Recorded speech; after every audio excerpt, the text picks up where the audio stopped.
Hey guys, welcome back to Crypto Indonesia. Sekali lagi bersama gue Toshi, di mana kita akan membahas segala sesuatu yang berhubungan dengan cryptocurrencies dan blockchain.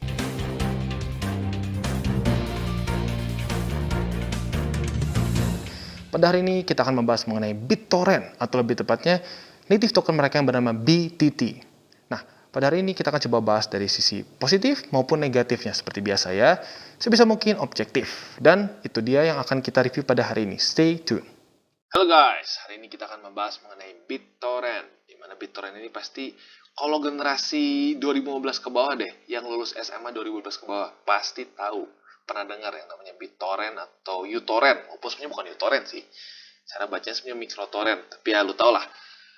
Basically, BitTorrent ini sebenarnya adalah ya peer-to-peer saja untuk saling share files. Tapi sekarang ini menjadi satu cryptocurrency yang cukup populer di Indonesia. Menurut gua salah satu penyebabnya adalah karena ini guys, harga persatuannya dalam tanda kutip murah. Di Indonesia banyak sekali cryptocurrency yang kalau harga satuannya murah jadi populer. Walaupun sebenarnya itu nggak bisa jadi patokan ya guys, yang jadi patokan itu sebenarnya lebih tepatnya market cap. Dan bisa dibilang market cap dari BitTorrent ini pun cukup besar ya. Kita lihat dia sekarang market capnya di 3 miliar US dollar, besar.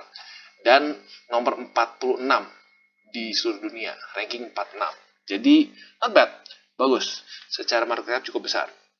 Dan kalau kita lihat, dia circulating supply-nya ada 659 miliar ya, miliar.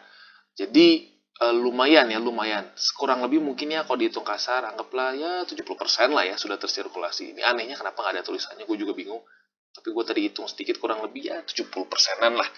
Jadi not bad. Nah, lalu kalau kita lihat, dia itu volume tradingnya 1 miliar US dollar 24 jam terakhir.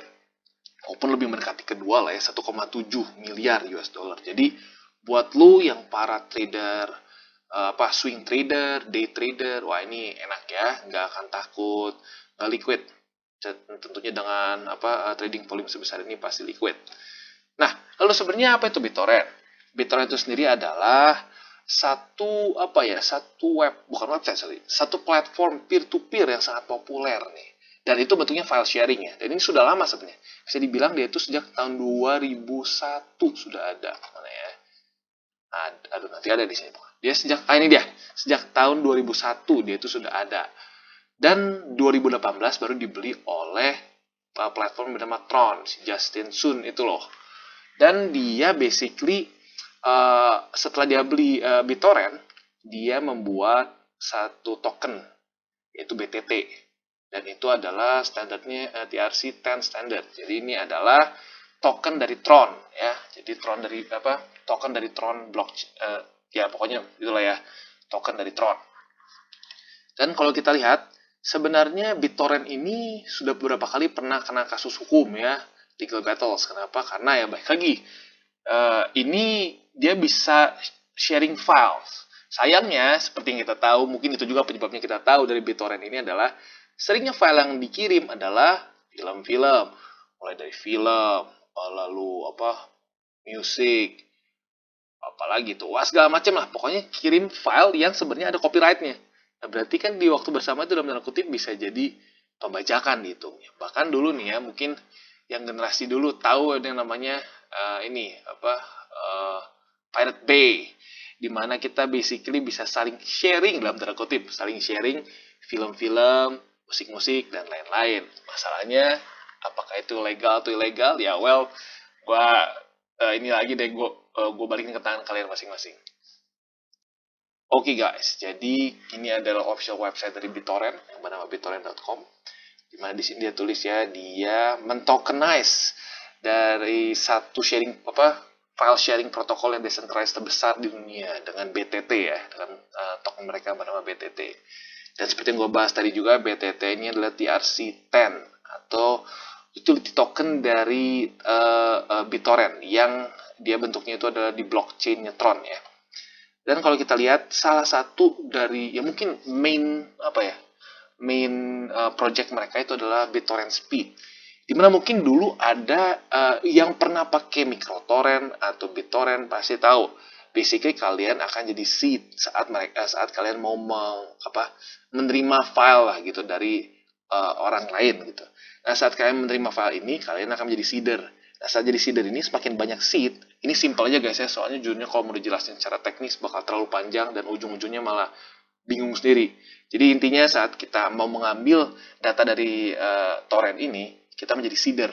Tapi saat kita sudah selesai, gitu ya, saat kita sudah selesai mengambil file datanya, tidak ada insentif buat kita melanjutkan jadi seeder, ya kan?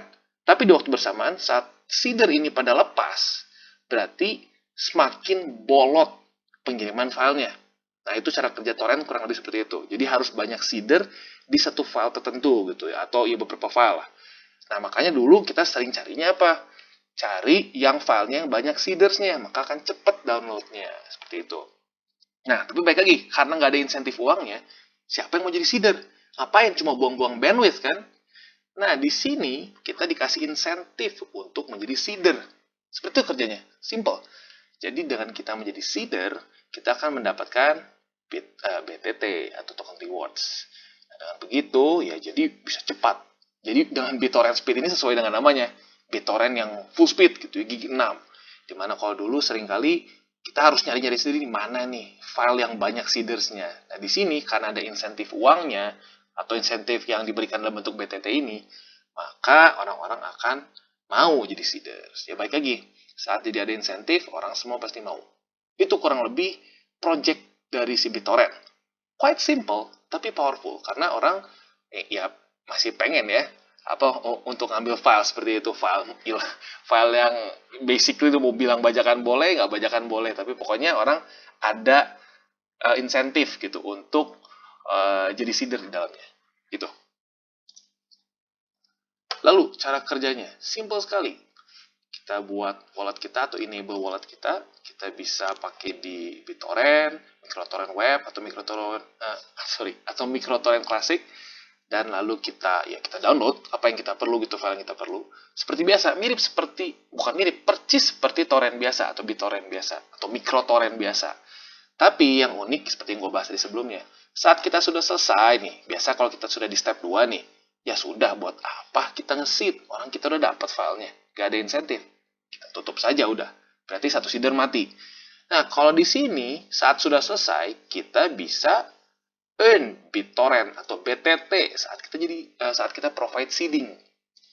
Jadi simple, cara kerjanya simple seperti itu. Tapi menurut gue efektif ini ya. Dan memberikan satu program insentif yang menarik gitu menurut gue ya. Walaupun jujurnya ini sedikit teknis ya. Dan mungkin zaman sekarang, apalagi generasi-generasi sekarang gitu ya, yang nggak sempat ke bagian Pirate Bay, mungkin nggak biasa dengan cara ini apa sebenarnya gitu ya. Walaupun sebenarnya gampang sih kalau mau dilihat, pasti ada tutorialnya gimana cara pakainya. Kurang lebih seperti itu. Jadi kita bisa earn BTT dengan cara seeding. Oke, jadi sebenarnya overall secara project BitTorrent ini cukup menarik dan bisa dibilang dia stay to its root gitu ya, dimana ya dia file sharing platform, ya sudah dia file sharing platform sampai sekarang. Tapi yang kadang-kadang yang jadi jenius itu karena kesimpulannya gitu ya. Sudah mereka tahu mereka bagus di satu hal, permasalahannya adalah insentivisasi dari seeder, ya sudah dia bikin seeder dapat untung kalau dia nge-seed gitu ya basically. Jadi simple. Nah, tapi itu secara project menarik menurut gua. Nah, sekarang kita lihat apa yang dalam tanda kutip menjadi kelemahan dari si Tron ini ya. Kalau kita lihat, ini adalah top holder address dari si BTT. Ya, ini langsung dari Tron Scan dan kita cari spesifik BTT itu BitTorrent. Nah, kita bisa lihat bahwa ini ada satu address yang luar biasa besar, 19% dari si supply-nya ya. Di sini kita lihat kuantitasnya 192 miliar. Berarti kalau kita lihat di sini berapa persennya dari si circulating supply. Hitung sendiri ya, gede pokoknya ya. Nyaris 1/3, walaupun enggak sih ya. Mungkin lebih mendekati 1/4 lah ya. Jadi besar. Ada satu wallet yang memegang kuantitas besar. In theory, ada potensi bisa kedap. Coba kita bandingkan dengan, misalnya contohnya ini Cardano. Kita lihat top 100 addresses-nya dia. Paling besar di sini. 589 juta. Dan kalau kita lihat bandingkan dengan addresses lain, dia cenderung ini mungkin lebih gede ya. Tapi kalau kita bandingkan, nggak terlalu ekstrim, nggak terlalu parah gitu ya. Tapi kalau di sini kita lihat jauh.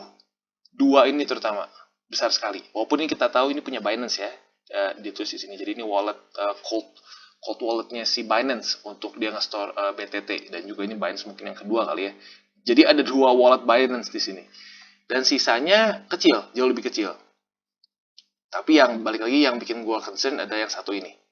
Jadi ada potensi bisa di dump. Dan di sini tidak ada ini ya, tidak ada penjelasan ini punya siapa.